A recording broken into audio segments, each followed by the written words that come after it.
we said, okay, let's really try to write a screenplay what might happen, but in a really realistic kind of way.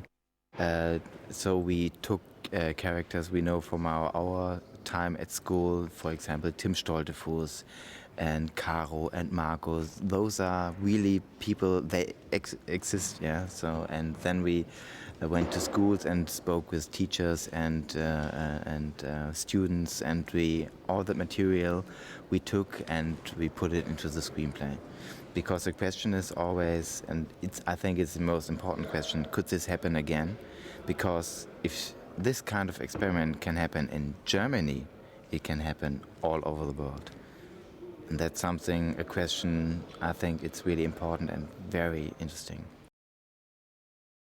When the novel came up, when I first read it in the mid-80s, it really it hooked me, because the question, what would my part have been under the fascist regime? What would I have done during World War II? This was really a question which had something to do with my life. So it wasn't only something to read in school, it was really something personal. I really admired my own parents. They were 68ers, so they really fought for something. Yeah. I think my own father and my own mother, they really changed the society I'm living in now. And in the mid-80s and 90s, it was only fashion, music, movies, which is important, but no idea at all. And I think the need for something bigger, for an idea, for something where you can really follow, something good, yeah, it's getting bigger and bigger.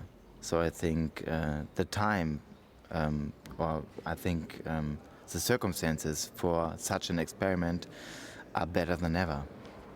This is what, yeah, I really believe it could happen again.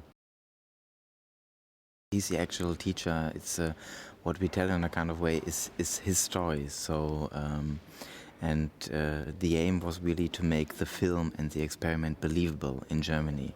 And when Ron Jones came to the set and he said, it's like I'm seeing ghosts, because the cast is so real, the situation is so believable, it means a lot of us. And for me, he's really, it's a story. It's his experiences, what we try to bring onto the screen. And when he says, I believe it, that's the best thing you can say. To be honest, Sundance is the first film festival I ever heard of. Yeah, I live in Hanover. It's 300 kilometers away from Berlin. I never heard of the Berlinale before, but I was a huge fan, of course, of Robert Rodriguez and Quentin Tarantino and all those guys. So, and all those histories, all those fantastic films, I would say, the new Hollywood. Yeah, it really, the revolutionary, new, cool Hollywood. This is connected in my head. And